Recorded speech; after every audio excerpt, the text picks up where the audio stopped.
दोस्तों नमस्कार। Exam instructor Girdhar YouTube channel पर आपका स्वागत है। तो दोस्तों आज जो अभी आधुनिक इतिहास चल रहा है इसका भाग 10 देखेंगे। जो भी वनडे एग्ज़ाम हैं आपके टीजीटी, पीजीटी, समीक्षाधिकारी, खंड शिक्षाधिकारी आने वाले हैं, पीसीएस प्री, उन सभी के लिए ये हमारी सीरीज लाभदायक है, इसको शेयर करें। तो आज का ये अंक महत्वपूर्ण है। आज के इस अंक में 1857 का विद्रोह प्रारंभ और प्रसार नोट्स बना के आपको दिए गए हैं। आप लोग इसको समझते जाएं, लिखते जाएं। जो पहली बार जुड़ रहे हैं चैनल को सब्सक्राइब करें, बेल को ज़रूर प्रेस कर दें। 23 जनवरी 1857 को दमदम के सैनिकों ने कारतूसों के प्रयोग अस्वीकार कर दिया था। सबसे पहले दमदम के जो सैनिक थे इन्होंने कहा था कि हम ये कारतूस स्वीकार नहीं करेंगे जिसमें चर्बी लगी है, गाय की, सुअर की। 23 जनवरी 1857। 26 फरवरी 1857 को बहरामपुर के सैनिकों ने कारतूसों के प्रयोग को मना कर विद्रोह कर दिया था, बहरामपुर के सैनिकों ने। लेकिन सबसे महत्वपूर्ण घटना होती है 29 मार्च 1857 को। 29 मार्च 1857 को 34वीं रेजिमेंट बैरकपुर, कौन सी बैरकपुर रेजिमेंट के थे ये? 34। 34वीं रेजिमेंट के थे मंगल पांडे ने विद्रोह कर लेफ्टिनेंट बाग की हत्या कर दी।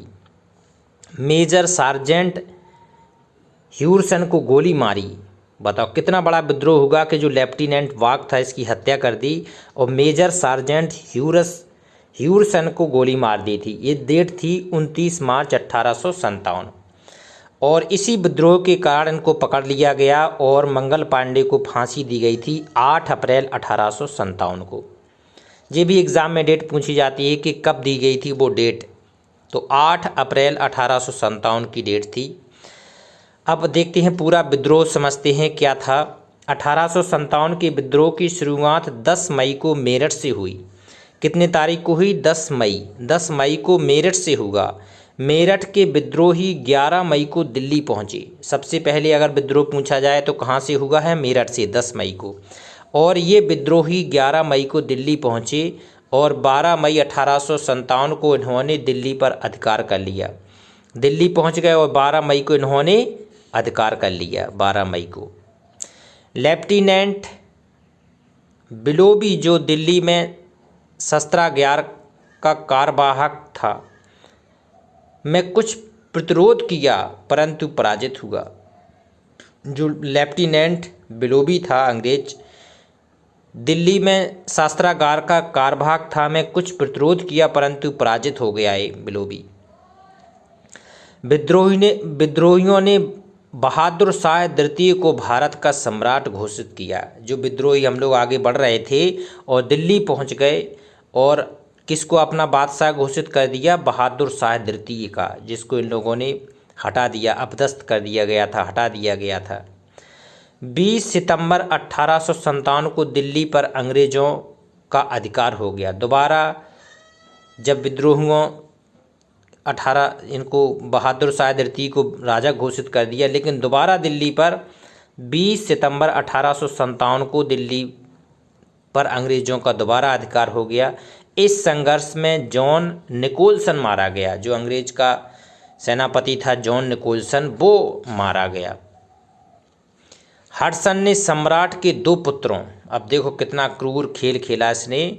जो हडसन था इसने सम्राट के 2 पुत्र थे, मिर्ज़ा मुगल एवं मिर्ज़ा ख्वाजा सुल्तान, और जो पोते था लड़का का लड़का अबू बकर को दिल्ली के लाल किले के सामने गोली से मार डाला। मतलब उसका पूरा वंश उजाड़ दिया सुल्तान का। जो बहादुर शाह द्वितीय था, सुल्तान था, शासक था भारत का, जो हम लोगों ने घोषित किया था चल के, तो इसने क्या किया? अंग्रेज़ों ने दोबारा उसके दोनों पुत्रों को साथ में उसके पोते को लाल किले के सामने गोली से मार दिया। हडसन ने बहादुर शाह द्वितीय को हुमायूं के मकबरे में गिरफ्तार कर लिया गया। बहादुर शाह द्वितीय भी गिरफ्तार कर लिया गया। उसे निर्वासित कर रंगून भेज दिया गया। मतलब ये ऐसा बदनसीब शासक था कि ये अपना कुटुंब, उसके परिवार के सारे लोग मार दिए गए और खुद भारत में नहीं रह सका। इसको निर्वासित कर कहाँ भेज दिया गया? रंगून भेज दिया गया। और रंगून में ही जहाँ 1862 में इसकी मृत्यु हो गई। 1862 में वहीं पर, ये 1857 की क्रांति है, 1960, 61, 62, 5 साल बाद उसकी रंगून में ही उसकी मृत्यु हो गई।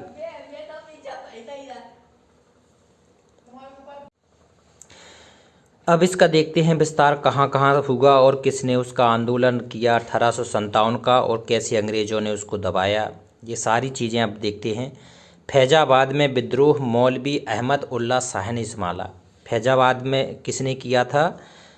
मौलवी अहमद उल्ला शाह ने इसका विद्रोह किया। उसने लोगों को जिहाद के लिए उत्तेजित किया। प्रश्न आता है कि जिहाद का नारा कहाँ पे लगाया गया था?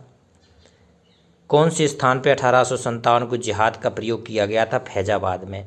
जहाँ का किसने किया था विद्रोह? मौलवी अहमद उल्ला शाह ने संभाला। लखनऊ में 1857 के विद्रोह का नेतृत्व बेगम हज़रत महल ने किया।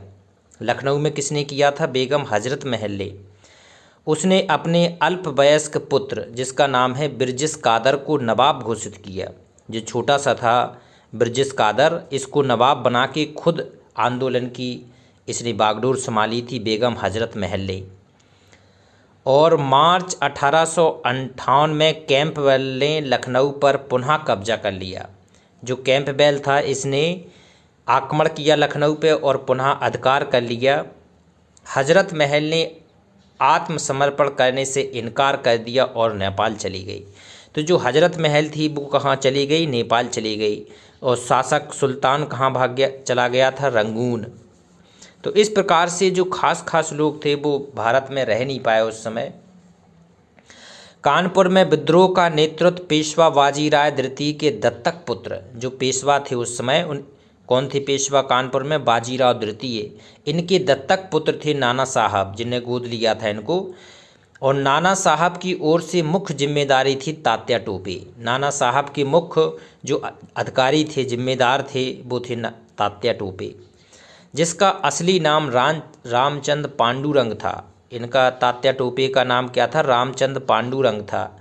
इन्हें सिंधिया के सामंत मानसिंह ने धोखे से पकड़ा दिया, जहां ग्वालियर में फांसी दे दी गई थी। जो तात्या टोपे थे, किसने धोखा किया था? सिंधिया के सामंत। सिंधिया जो ग्वालियर के सिंधिया है, इनका एक सामंत था मानसिंह। मानसिंह ने इसको तात्या टोपे को पकड़वा दिया था अंग्रेज़ों को, जहां ग्वालियर में इसको फांसी दी गई। फिर झांसी में विद्रोह का नेतृत्व किसने किया था? रानी लक्ष्मीबाई ने किया। रानी लक्ष्मीबाई दत्तक पुत्र दामोदर राव को झांसी की गद्दी ना दिए जाने से नाराज़ थी। रानी चाहती थी कि जो दत्तक पुत्र लिया है, गोद लिया है जिसको, दामोदर राव को, इसको झांसी की गद्दी दे दी जाए, लेकिन अंग्रेज मानने को तैयार नहीं थे। तो इसने विद्रोह कर दिया। ह्यूरोज ने झांसी घेर लिया। जो ह्यूरोज था अंग्रेज, इसने झांसी घेर लिया। रानी किले से निकलकर कालपी पहुंची। झांसी से निकल के रानी कहाँ पहुंच गई? कालपी। कालपी से ग्वालियर पहुंची। इनका रूट देखो, झांसी से कहाँ पहुंची रानी? कालपी। और कालपी से फिर ग्वालियर पहुंची। ग्वालियर में सिंधिया अंग्रेजों का समर्थक था। जो सिंधिया थे ये किसके समर्थक थे? अंग्रेजों के। इन्होंने भाग नहीं लिया था अपनी स्वतंत्रता में। और उसकी सेना विद्रोहियों से मिल गई, जिससे रानी ने ग्वालियर पर अधिकार कर लिया। भाई जो सेना थी वो तो भारतीय थी, उन्हें पता था कि तुम सिंधिया धोखा दे सकते हो, लेकिन रानी को हम नहीं दे सकते, क्योंकि रानी हमारी मिट्टी की है, हमारे देश की है, वो स्वतंत्रता के लिए लड़ रही है। तो विद्रोह ने सहायता दी और रानी ने ग्वालियर पर अधिकार कर लिया। ग्वालियर में स्मिथ की सेना, ग्वालियर में किसकी सेना आ गई? स्मिथ की सेना। और ह्यूरोज की सेना जो झांसी से पीछे पीछे चल रही थी, सेना ने आक्रमण किया रानी के ऊपर। और यहीं 18 जून 1858 को रानी वीरगति को प्राप्त हुई। प्रश्न आता है कि झांसी की रानी लक्ष्मीबाई कहाँ वीरगति को प्राप्त हुई? ग्वालियर में। कालपी से ग्वालियर चली गई थी, ग्वालियर के किले पे अधिकार कर ली थी और यहीं पे उसकी मृत्यु हो गई। बिहार में जगदीशपुर के 80 वर्षीय बाबू कुंवर सिंह ने आंदोलन की बागडोर संभाली। बिहार में किसने संभाली? 80 वर्ष के थे बाबू कुंवर सिंह, इसने आंदोलन की बागडोर संभाली बिहार में। और इलाहाबाद में विद्रोह का नेतृत्व किसने किया था? मौलवी लियाकत अली ने किया था। मौलवी लियाकत अली ने इलाहाबाद में विद्रोह का नेतृत्व किया। बरेली में नेतृत्व किया था खान बहादुर खान ने किया। बरेली में किसने किया था? खान बहादुर खान ने। गोरखपुर में नेतृत्व किया था गजाधर सिंह ने। जी मैचिंग के लिए पूछ लिए जाते हैं, इसको आप याद करना। मथुरा में नेतृत्व किया था देवी सिंह ने। मथुरा में देवी सिंह ने इसका 1857 क्रांति का नेतृत्व किया था। कुल्लू में विद्रोह किया था राजा प्रताप सिंह ने। कुल्लू में राजा प्रताप सिंह ने विद्रोह किया। विद्रोह असफल होने के महत्वपूर्ण कारण थे योग्य नेतृत्व का अभाव। जो सबसे महत्वपूर्ण कारण था, योग्य नेतृत्व नहीं था। विद्रोह की तिथि 13 मई निश्चित की गई थी कि 13 मई को विद्रोह करेंगे, परंतु 10 मई से ही शुरू हो गया था मेरठ में। तो ये भी बड़ी बात थी कि पूरी प्लानिंग नहीं थी इस आंदोलन करने के लिए। नरेश तथा सामंतों की गद्दारी। नरेशों और सामंतों ने गद्दारी की थी, अंग्रेज़ों का साथ दिया था। शिक्षक तथा कृषक वर्ग की उदासीनता। जो शिक्षक थे, मास्टर थे और किसान थे, ये उदासीन रहे, इन्होंने भाग ही नहीं लिया इसमें। अंग्रेज़ सेना के कुशल नेतृत्वकर्ता थे। इतने बड़े बड़े ह्यूरोज कैंपबेल जैसे योग्य सेना नायक थे, उसके सामने हमारी सेना नहीं टिक सकी विद्रोह के बाद। लेकिन अब विद्रोह के बाद जो होगा वो बहुत बड़ी चीज़ थी। विद्रोह के बाद लॉर्ड कैनिंग ने 1 नवंबर 1858 को इलाहाबाद के मिंटो पार्क में अपना दरबार लगाया। यहीं पर महारानी विक्टोरिया का घोषणा पत्र पढ़ा गया, क्योंकि लॉर्ड कैनिंग ने बता दिया था कि जो शासन चलाती थी रानी विक्टोरिया इंग्लैंड में बैठ के, कि ऐसे शासन नहीं चलाया जा सकता है। तो अब उसने भारत के लिए सीधा अपने अधिकार में ले लिया था शासन। भारत के शासन की बागडोर अब कंपनी के हाथों से निकलकर क्राउन के हाथों में आ गई। गवर्नर जनरल को अब वायसराय कहा जाने लगा। अब सीधा रानी के अंडर में आ गई। जो गवर्नर जनरल कहा जाता था पहले, अब उसको वायसराय कहा जाने लगा। बंगाल तथा अवध के सैनिकों को घटा दिया गया, क्योंकि इन्होंने आंदोलन में ज़्यादा सहयोग किया था। अब पंजाबी तथा गोरखा सेना में बढ़ा दिए गए। पंजाबी देशभक्त उनके भक्त होते थे अंग्रेज़ों के, और गोरखा भी भक्त होते थे, इनको बढ़ा दिया गया। पहले सेना में भारतीय यूरोपियों का अनुपात 5:1 था। भारत के 5 और यूरोप का 1। अब कितना कर दिया गया? 2:1। 2 अनुपात भारत का और 1 अनुपात यूरोपियों का, ये निर्धारित कर दिया गया। अभी भी हमारे डबल थे सैनिक सेना में। तो ये कहानी थी 1857 की युद्ध में। इसकी आगे की कहानी अगले वीडियो में आएगी। आप लोग ज़रूर शेयर करें, सब्सक्राइब करें। नमस्कार।